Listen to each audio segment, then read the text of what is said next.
ஏன் இது சொல்கிறேன்னா, தொழில் கல்வி மற்ற வாய்ப்புகள் இருந்தாலும் படிப்புங்கிறது we can travel at any places. நிதானமாக முடிவெடுக்கக்கூடிய திறன். அது 35 மார்க்காக இருக்கலாம், 50 மார்க்காக இருக்கலாம், 70 மார்க்கலாம், அந்த இடத்துல உட்காந்து படிக்கலாம். அது மாதிரி தான் நிறைய பேர் சொல்லுவாங்க, இதை படி அதை படின்னு. நிறைய விஷயங்கள் இருக்குது.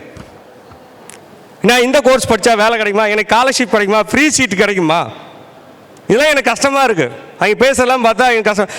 எனக்கு இந்த மார்க் வந்துச்சு, நான் இந்த காலேஜ் செலக்ட் பண்ண போகிறேன், நான் 5 காலேஜ் விசிட் பண்ணுறேன், இதுக்கு என்ன கோர்ஸு, எவ்வளோ கவர்மெண்ட் ஸ்காலர்ஷிப். இன்னொன்று தெரியுமா, சார் சொன்னார் CSR project, corporate social responsibility. Santoor soap இருக்குல்ல, சிந்தால் சோப்பு இருக்குல்ல, ஒரு பொண்ணுக்கு 5000 ரூபாய் கொடுத்துருக்கேன் சேலத்தில். Super sir. அது சிஎஸ்ஆர் ப்ராஜெக்டில் நீங்கள் உங்களோட மெடிக்கல் செலவு கொடுக்குறது, எஜுகேஷனுக்கு 66 ஸ்காலர்ஷிப் இருக்குது. இதெல்லாம் யாரும் சொல்ல முடியாது. ஒன்றும் இல்லை, இப்போ கவர்மெண்ட் காலேஜ் படிக்கிற பையனுக்கு ஒருத்தருக்கு அப்ளை பண்ணேன். கருவேசா பேங்க், அவன் ஒரு எலிஜிபிள் வச்சுருக்கான். எலிஜிபிள் எப்படி இருப்பான், டெஸ்ட் எழுது, +2 முடிச்சா ஒரு டெஸ்ட் எழுது. இல்லையா கவர்மெண்ட் படிக்கல 80% இருக்கா, எனக்கு அப்ளை. அதான் ஒரு சில கிரிட்டீரியா ஒவ்வொரு based on the scholarship base பண்ணி we have to decide. So அது மாதிரி நிறைய விஷயங்கள் ஸ்காலர்ஷிப்பு அத்தனையும் இருக்கிறப்ப தயவுசெய்து சொல்கிறேன், தொழில் கல்வியில் இருக்கிற 63 டிபார்ட்மெண்ட்டும் கொஞ்சம் அனலைஸ் பண்ணி சம்பாதிக்கிறது முக்கியம் இல்லைங்க, அதை நிதானமாக ஒரு சமூகத்தில் நிற்கணும். சிவில், மெக்கானிக்கல், எலக்ட்ரிக்கல் அத்தனைக்கும் வாய்ப்பு இருக்குது. நான் ஒருத்தர் எடுத்துடுவான், ஒரு கோர்ஸ் எடுத்துகிட்டு நான் இங்கேயே வேலைக்கு போகிறேன். இப்போ இருக்க ட்ரெண்ட் எப்படி தெரியுமா, ஒரு சில கோர்ஸ் ரிசர்ச் ஓரியன்டாக போகும், ஒரு சில கோர்ஸஸ் கவர்மெண்ட் ஓரியன்டாக போகும், ஒரு சில கோர்ஸஸ் நாளைக்கே சம்பாதிக்கணும். அப்போ நான் பேரண்ட்டை பார்த்து கேட்குறப்ப எங்களோட சூழ்நிலையில் கேட்பேன், கவர்மெண்ட் ஜாப்பா ஓப்பனாக கேட்டுறேன், இல்லை பவர் இது சேலரி கம்மியாக இருக்கா, இல்லை ஒரு சிங்கிள் பேரண்ட்டா, இதெல்லாம் கேட்டோன்னா அதுக்கு தகுந்த மாதிரி தான் நான் கோர்ஸ் சொல்லுவேன்.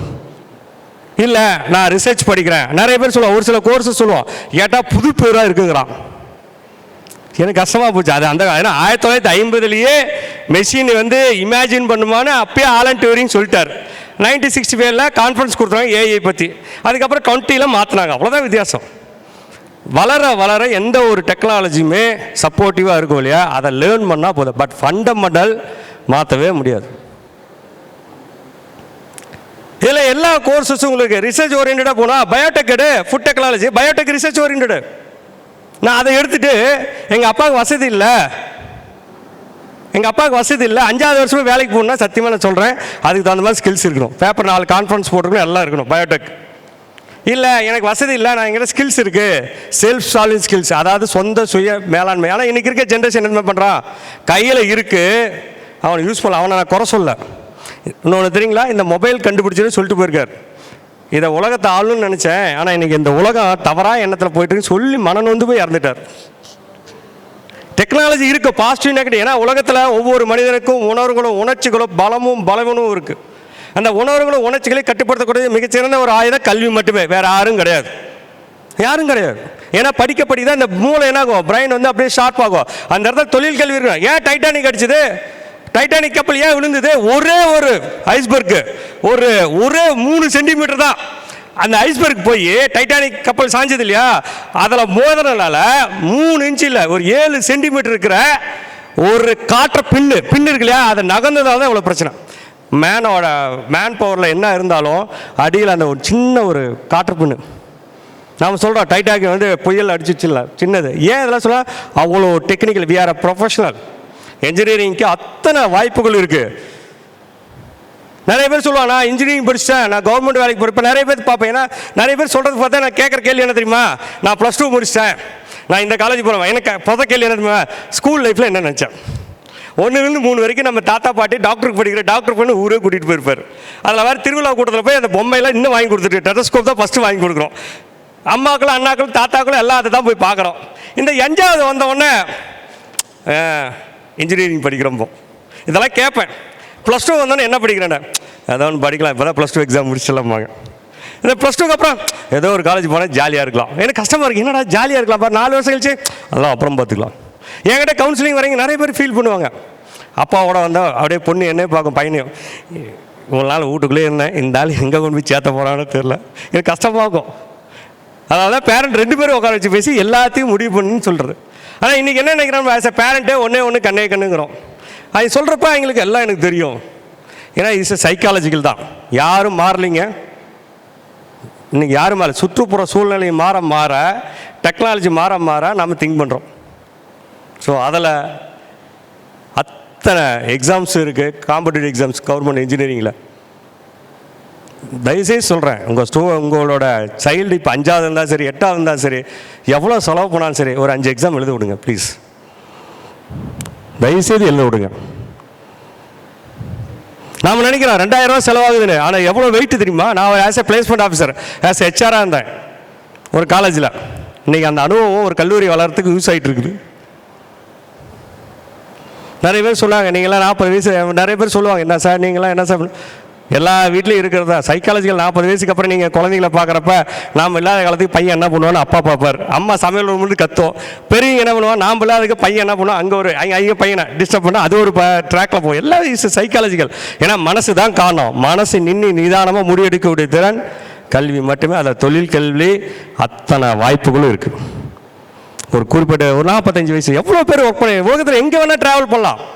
we can travel at any places. Self கால்விஸ், அதாவது என்ன பொறுத்தவரைக்கும் டைம் சொல்ல மாட்டேன். இப்போ நான் வெயிட் பண்ணுறேன், டைம் மேனேஜ்மெண்ட் சொல்ல மாட்டேன், செல்ஃப் மேனேஜ்மெண்ட், சுய மேலாண்மை. எனக்கு இது சுய மேலாண்மை, எனக்கு இந்த இடம் வேணும், நான் எங்களுக்கு பண்ண போகிறேன், நான் முடிவு பண்ணிவிட்டு அதுதான். அதே மாதிரி நான் ஒரு செகண்டு என்கிட்ட பணம் இல்லை, எங்கிட்ட அப்பாட்ட பணம் இல்லை, நான் லோன் வாங்கி இதெல்லாம் ஒரு செகண்ட் முடிவு பண்ணிட்டுனா, பேரண்ட்டுக்கும் சரி ஸ்டூடெண்ட்ஸும் உட்காந்து டிஸ்கஸ் பண்ண ஒரு செகண்ட் முடிவு பண்ணிட்டுனா உலகத்தில் இருக்கிற அத்தனை வாய்ப்புகள் ஏதோ ஒரு வாய்ப்புகளை இறப்பும் பிறப்பும் ஒரு அழகாக முடிச்சு போயிட்டே இருக்கலாம். ஆனால் இந்த மனசு கம்முனே இருக்காது. இன்றைக்கி ஒரு கோர்ஸ் பார்க்குறீங்க, நாளைக்கு ஒரு கோர்ஸ் பக்கத்தில் சொல்கிறாங்க எனக்கு இதுதான், இன்றைக்கி பேசிட்டு போவாங்க, நாளைக்கு ஒன்று சொல்கிறாங்க. சார் அவங்க காலேஜுக்குள்ளே இருக்காங்க, நீங்கள் காலேஜுக்குள்ளே இல்லை சார், அதனால் நீங்கள் பொய் சொல்கிறீங்களோன்னு பயமாக இருக்குங்கிறாங்க. அப்போ 2 பேர்த்தையும் கம்பேர் பண்ணு, 2 பேர்த்தையும் கம்பேர் பண்ணு. ஸோ இந்த மாதிரி சூழ்நிலைகளில் எந்த கட்ட சூழ்நிலை வந்தாலும் உங்களுக்கு அத்தனை வாய்ப்புகள் இருக்குது. எங்களை மாதிரி ஒரு சார்லாம் எனக்கு ஆச்சரியம், அவ்வளோ தூரம் எப்படா பேசுகிறாருன்னு. ஒரு டாக்டர் காலையிலேருந்து சர்வீஸ்லேருந்து என் ஃப்ரெண்டு எல்லாமே இருக்காரு உட்காந்துட்டு இருக்கா. அப்புறம் இவர் சார் ஏன்னா டிஆர்பி டேட், அப்புறம் அந்த வைஸ் சான்சலர் எல்லாமே உட்காந்து. ஏன்னா ஏதோ ஒரு இன்புட்டு ஏதோ ஒரு மாணவனுக்கு சேரணும்னு ஆசைப்பட்றோம். அதே மாதிரி இந்த காலேஜ் செலக்ட் பண்ணுறப்ப இந்த புது கோர்ஸ்லாம் செலக்ட் பண்ணுறீங்க இல்லையா, தயவுசெய்து சொல்கிறேன், உங்களுக்கு தெரிஞ்ச நண்பர்கள் சொன்னாலும் சரி யார்கிட்ட சொன்னாலும் சரி, புது எடுத்தோன்னே ஓ இந்த காலேஜ் நல்லா இருக்குன்னு சொல்லிடுறீங்க. 5 கேள்வி எப்பயுமே இருக்கும். இன்ஃப்ராஸ்ட்ரக்சர் இருக்கணும், எம்ஓஇ சைன் பண்ணியிருக்கணும். எம்ஓஇ அவ்வளோ சீக்கிரம் சைன் பண்ண முடியாது ஒரு கம்பெனியோட, நீங்கள் நினைக்கிற மாதிரி ஒரு கம்பெனியோட அவ்வளோ இருக்கும். எப்படியாவது ஒரு கம்பெனி சைன் பண்ணியிருப்பாங்க யாராவது ஒருத்தர், அவ்வளோ சீக்கிரம் பண்ணவே முடியாது. எம்ஓஇனா நானும் பண்ணியிருக்கேன், அந்த கஷ்டம் எனக்கும் தெரியும். நாக் என்பின்னு அடுத்தது செக் வைக்கிறான். நீங்கள் சொல்லலாம் இந்த காலேஜ் தானே இப்படி தான் இருக்கிறேன், அங்கே உள்ளே ஒர்க் பண்ணுறப்ப நீ நாக்கு எங்கே அட்டானமஸ் இன்ஸ்டியூஷன் போகிறப்ப எங்களோட வேலைகள் என்னன்னு பார்த்தீங்கன்னா அந்த ஃபேக்கல்ட்டி ஒர்க் பண்ண தான் அதோட வேல்யூ தெரியும். கிரிட்டீரியா வச்சுருவாங்க, 3 மாதம் கழித்து கிரிட்டீரியா மாறும், உடனே பிரின்ஸிபால் மீட்டிங் போடுவார், ஃபேக்கல்ட்டி ஒர்க் பண்ணுமா, திருப்பி எம்ஓஇ போவோம். ஏன் சொல்கிறேன்னா அவ்வளோ கஷ்டப்பட்டு அந்த எம்ஓஇ உங்களுக்கு டிஸ்பிளே பண்ணுறப்ப நீங்கள் ஒரு இடத்துல போய் பார்க்குறப்ப அப்படியா அப்படிங்கிறதோட அவ்வளோ இன்ஃப்ராஸ்ட்ரக்சர் இருக்கும். புது கோர்ஸ் போகிறப்ப அவ்வளோ சீக்கிரம் நீங்கள் எடுத்து நடத்தணும்னா ஒரு சில கல்லூரியில் யாராக இருந்தாலும் சரி கண்டிப்பாக எங்களுக்கு ஆசை இருக்கும். காலேஜ் விசிட் பண்ணுறப்ப இன்ஃப்ராஸ்ட்ரக்சர் இருக்கான்னு பாரு, புது கோர்ஸஸ்க்கே 2 எம்ஓஇ போட்டிருக்காங்களா பாரு, ஃபேக்கல்ட்டிஸ் பாரு. ஏன்னா ஃபேக்கல்ட்டிஸ்லாம் நிறைய ஒர்க் ட்ரைன் பண்ணிகிட்டே இருப்பாங்க. சும்மா எங்கள் வீட்டு பக்கத்தில் ஒரு காலேஜ் இருக்குதுன்னு சொல்லிட்டு அது வேணான்னு சொல்லி விட்டுட்டு போகாத, அங்கேயும் போய் பார்த்துட்டு வா, அங்கேயும் போய் உனக்கு பிடிச்சிருக்கா பார்த்துட்டு வா.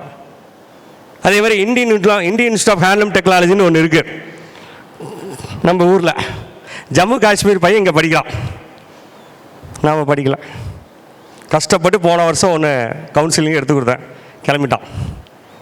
யாரோ ஃபோன் பண்ணி இந்த கோர்ஸ் வேணாம் அந்த கோர்ஸ் வேணான்னு, அவன் வந்து இங்கே படித்து போகிறான் ஜம்மு காஷ்மீர்.